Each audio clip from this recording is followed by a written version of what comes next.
Boker Tov ou Mevorach.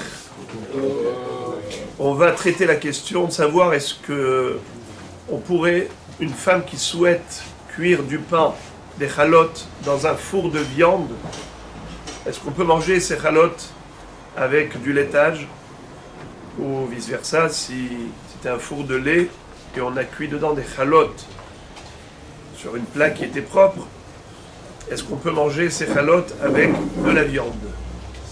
Alors, le traitement sera le din de Nat Barnat. Nat Barnat, c'est-à-dire Noten Ta'am bar Noten Ta'am. C'est quoi cette notion?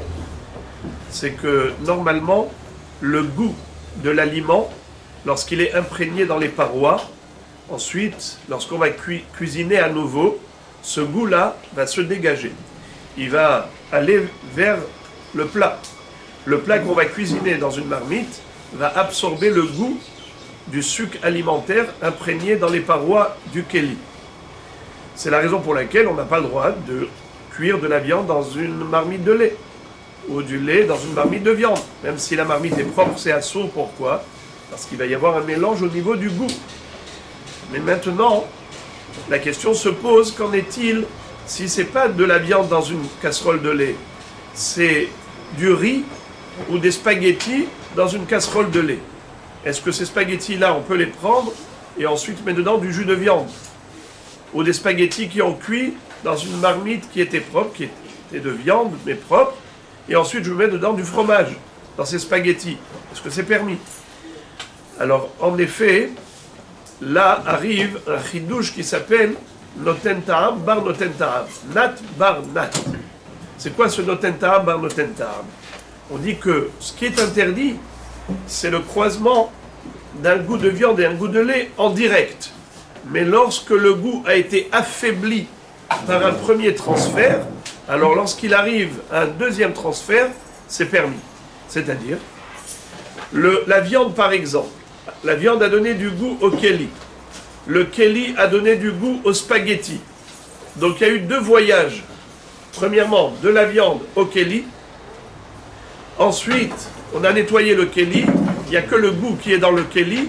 Et c'est parti dans les spaghettis. Maintenant, ce goût-là, il est permis? Bien sûr qu'il est permis. Et ce goût-là, comment il s'appelle? C'est un goût affaibli. Puisque c'est pas direct. C'est pas la viande qui a donné du goût au spaghetti.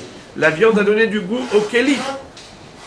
Et le kéli, maintenant, a donné du goût aux spaghettis. Maintenant, ces spaghettis, est-ce que je peux les mettre avec du fromage? Alors, comme ça. Pour les Ashkenazim, si j'ai déjà mis le fromage, je peux manger. Mais tant que j'ai pas encore mis le fromage, il ne faut pas. Et khatkhila, il faut s'abstenir. Natbarna de Etera, c'est moutar que bedi'avad pour eux. Mais pour les Séfaradim, c'est moutar même les khatkhila. Qu'est-ce que ça veut dire? J'ai le droit de prendre du fromage et de mettre dans les spaghettis et de manger. Hein? Oui, oui, bien sûr. Lorsque j'ai déjà pris les spaghettis, je les ai pris de la marmite, je les ai mis dans une assiette, et dans cette assiette-là, je mets dedans du fromage. Pour les Sfaradim, on a le droit.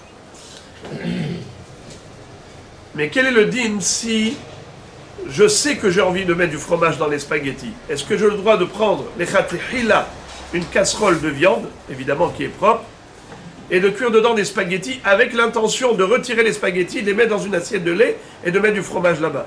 Est-ce que j'ai le droit de faire ça a priori? Pour nous, les Sfaradim, là c'est une mahloket. Le Ben Ishai dit non, le Rav Ovadia Yosef Zatzal dit oui. Qu'est-ce que ça veut dire? Le Ben Ishai dit que le Nat Barna de Hetera, qui est autorisé pour les séfarades, c'est seulement si les spaghettis ont déjà cuit dans la casserole de viande. Et tu les retires, et tu mets dedans des spaghettis, ça a déjà cuit. Mais les khatkhila, faire ça sciemment, de prendre des spaghettis crus, les mettre dans une casserole de viande, qui est propre évidemment, et de cuire avec l'intention de les récupérer et d'aller mettre dedans du fromage, le Ben Ishai dit non, on ne permet pas jusque-là. Mais le Rav Ovadia Yosef Zatzal déduit du Bet Yosef, du Bédé Kabaït, comme quoi c'est même les khatkhila.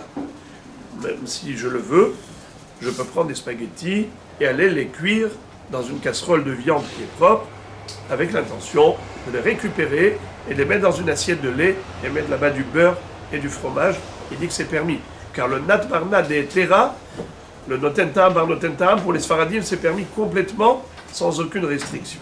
Et de ce fait, cuire des halot dans un four où on avait cuit la veille de la viande. Il suffit de nettoyer le four avant de cuire les halot, de nettoyer le four. Et si on ne l'a pas bien nettoyé, alors le laisser chauffer par exemple une demi-heure, de manière à ce que le feu brûle tout ce qu'il peut y avoir comme résidu de viande, pour être sûr qu'il n'y a plus de viande qui reste.